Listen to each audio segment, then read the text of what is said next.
In today's session, we're going to be looking at how to beat a moonballer, someone who hits the ball really high, and one of the key ways of doing this is to approach the net. Now, that often causes difficulties. As that ball comes in high, it's hard to approach the net with your normal topspin or drive shot. So today we're focusing on approaching the net using slice.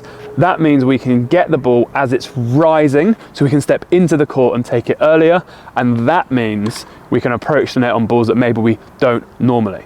So you're going to see me working with Alex, again, a completely real lesson. This is real life, something that he struggles with, and he's playing against players who play like this, using that slice to come into net early, a little bit of a surprise attack to dominate their opponents. Let's get into it.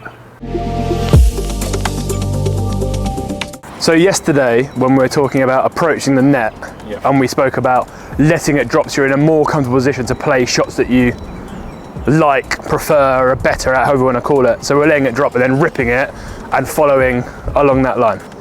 And we said the pro of that is you're generally going to play a better shot, making the approach more effective. The con being, generally you're going to be deeper, generally letting it drop, so you're giving your opponent more time to recover, so you're having to play a better shot. So obviously the complete flip side of that is taking the ball earlier, where you need a lower quality of shot potentially, because you're taking the time away from them based on playing it earlier. Yeah?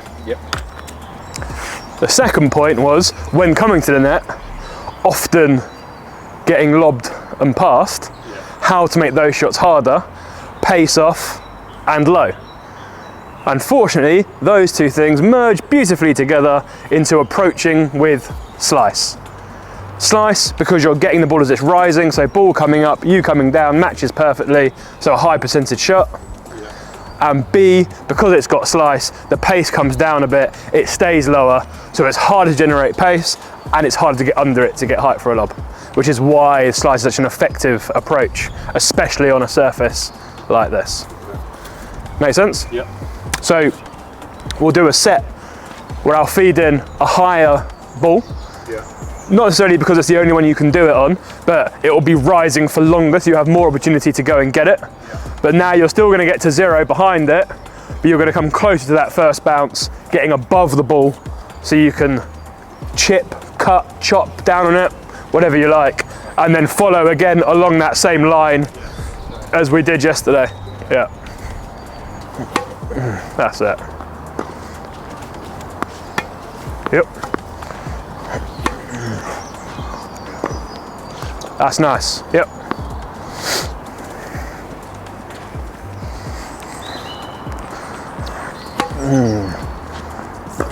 That's the one. Yep. Yep.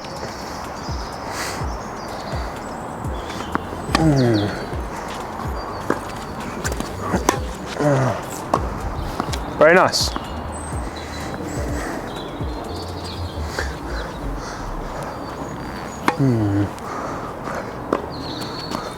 Oh.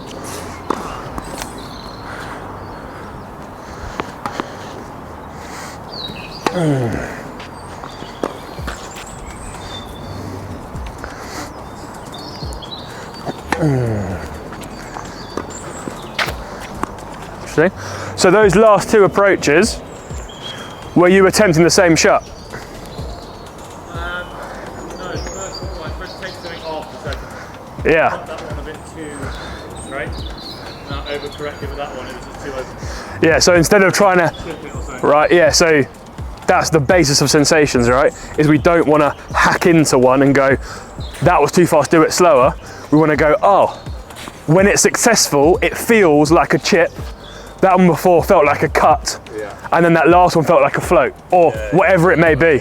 Rather than, if you attribute a speed to it, you've got to remember what the amount of speed you want is, which is almost impossible. Yeah? So just do some, when you nail one, and it all feels right, what did that feel like? And then that's your then cue and trigger to do it again.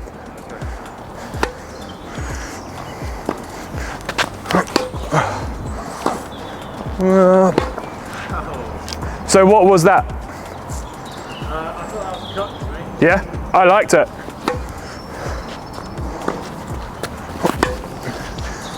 Yeah, I like that as well. Was that a cut again?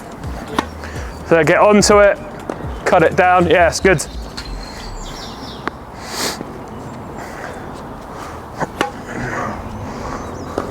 Yep.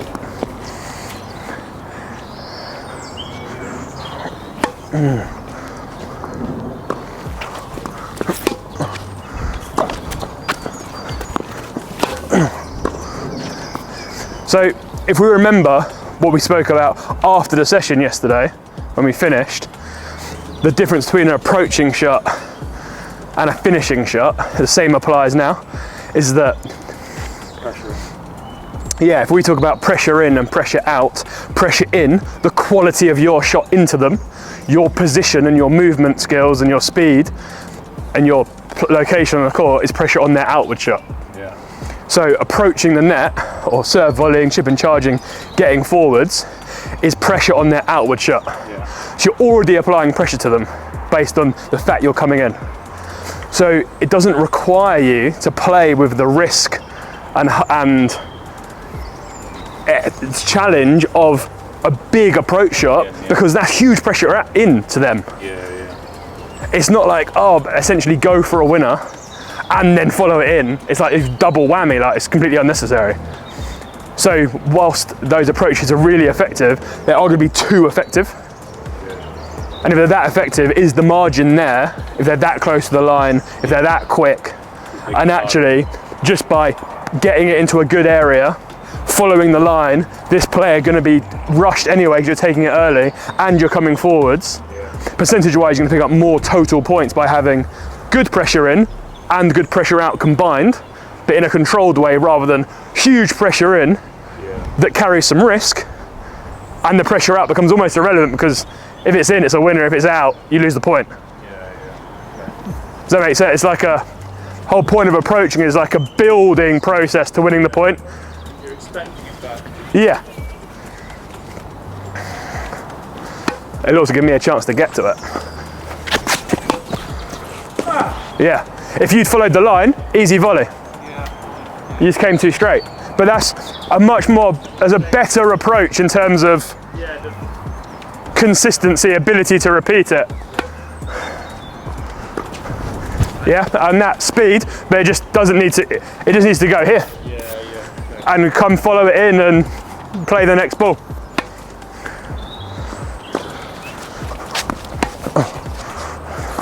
Yeah, lovely hands.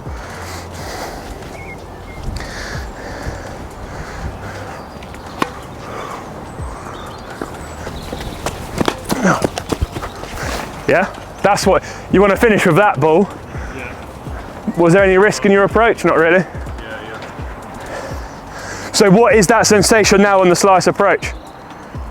Still feels like a cut. Yeah, all right, cool. Let's cut it. Yeah, lucky. Yeah, it's good. As long as as long as it's deep. If it's deep and you come in close enough, there's no space either side. So then suddenly it's not a surprise because I'm now having to go for some like glory. That's a big reminder that there's never been too big a pressure in. Yeah, it's really nice.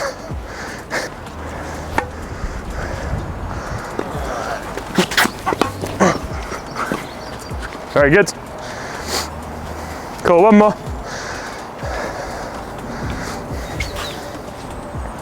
Tough one. Can you get it as it comes up? Yeah. It's good, man. So now, especially if you get drawn into those long, high, loopy baseline rallies, you have a very real option to go, I don't want to hang in here forever. No. So as soon as there's one more, I think, you know, it's short enough, or it just feels like, yeah, if I get this as it comes up, naturally you're coming forwards anyway into it, you're going towards the bounce. You go, yeah, cool, I can just chip that, come in behind it, put the pressure on. Like. Yeah, it feels frightening how little I'm going forward. What? It's in general, you know, when this is an option, this feels like, I feel like I've been waiting for a better ball or something, or I don't know. Yeah, and this is I don't know, really, This is also what we spoke about yesterday, right, in terms of being too selective and waiting for like the perfect opportunity. Because when you start thinking about because often we're coming to the net, people only see your Nadals and co do it very rarely, but very successfully. So then it should be, oh, if I come to the net a dozen times in a set, I should be winning like 90% of those points. So therefore I've got to only do it when it's exactly the right time. Whereas actually, if you start going, well, no, I'm going to come to net 80% of all points, of course you're going to lose some. So of course, going to be some where you choose the wrong ones that are slightly too deep. But 60-40 is fine in tennis now. And equally, sometimes you might get the right one, and you come in behind it, and they play a blinding shot. Yeah, that's fine. But that can happen. But that's the thing. That's the issue with tennis tactics, is that there's no tactic that beats all other tactics, and there's no tactic that means you win every point. The point of tennis tactics and going to somebody, right, to beat someone who's playing that high loopy lobbing game, I'm going to take it on the rise, chip, come forwards, attack the net, make them hit winners, and whether that's passing shots or lobs, in order to win. That's fine, because all you've got to do is, if you're losing 6-4 at the moment, you probably only got to win 4 or 5 more points in a whole set, and that swing will mean 6-4 to you. So it's only moving the needle a little bit, and a tactic over a whole set can definitely do that. What it can't do is mean you win every point. So you can't go and do this for the first couple of games, be 2-love down and go, it's not working. Which is what most people do. The tactic's not working. It's like you have to give it some time. It's a bit unfortunate if you get particularly smoked the first time you do it. But but you're right, it shouldn't matter. Gotta keep plowing on. Because it's going to work. If it's going to work, it's over a longer period. For it to make its difference on the odd point here or there. So we'll play open from the back. With your mindset to get forwards whenever possible. Whether that is on one that's dropping and you're ripping it and following it, or whether that is one that's popped up and you can get it on the rise and you can cut and follow it, doesn't matter. But the one to essentially avoid in the time being is the peaking flat one. Because you haven't got, we can get you one, but at the moment you've got a very obvious height, it's dropping, so I'm ripping it up, it's rising, I'm cutting it down. Anything in the middle, you want to just play and stay, I would say.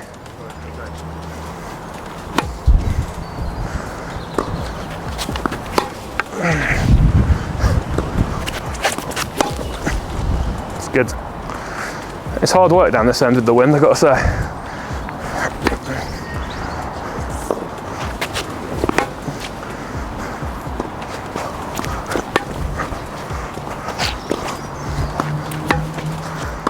Yeah, it's really nice choice. It's really nice being able to just feed another ball when you need to.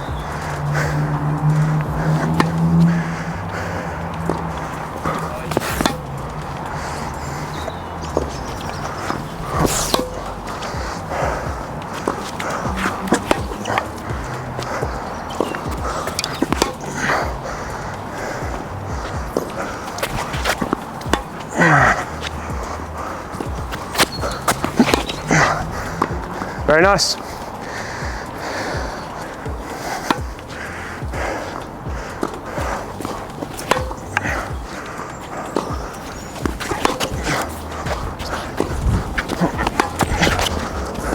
Lovely.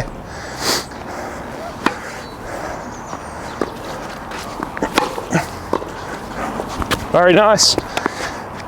What I've been trying to do the last 5 minutes is take pace off and go high and loopy, and every time I've tried it, even on a feed, you've gone, okay, cool, I'll have to take that one then. And straight away you're on it. It's like you haven't given me a chance to push you back and try and bore you, because straight away it's like, it's like you're looking for it. Like, I want to come to the net, I want to come in behind slice, you give me any sort of height, well, if I get to it quick, I'm going to be able to use that, and in I come. And suddenly you take away that entire option to me of depth and longing out the rally. I guess until now, because it's been slow and loopy, I've gone, well, straight, go through it. That's what, I've got the advantage to do it. It's going to bounce over the height. So generally what I've been selecting is some kind of slap or something going out. But the point is, when it's that, a little bit higher, when it's high and loopy, it's likely the peak of the bounce is going to be way above your natural hit zone for an attacking shot anyway. So it's going to take your margin way down. You're better off letting it come down and using some topspin, or coming in and What's the difference? then suddenly if you're making someone come up with 24 winners a set. Yeah. And not any winner, or like a passing shot or a lob. Yeah, a really decent one. Like a good shot all the time. Yeah. Okay. So yeah. That's really good. Good stuff. One of the best ways to deal with a moonball or with a hacker is to try and shorten the point and get into the net.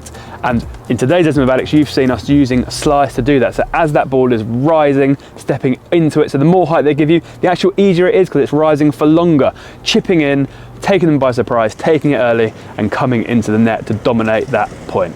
The additional benefit of approaching with slice is it's harder to actually lob off or play high lead topspin balls off as that ball stays lower. Often it can be shorter, and obviously with that backspin you've got to turn that spin to flat and then add your own topspin, so it's quite difficult to do. So if you want to come to the net and you're playing against players who hit loads of height and shape, then approaching with slice is probably the way to go. Hopefully you enjoyed the lesson and found some new ways of coming to the net and taking your game to the opponent. If you enjoyed this tip, or this whole lesson in fact, please like and share this to all your tennis friends and subscribe to our channel. We really appreciate it. And if you have any comments or any other issues or things that you would like help with, leave them in the comments and we'll be sure to help you out.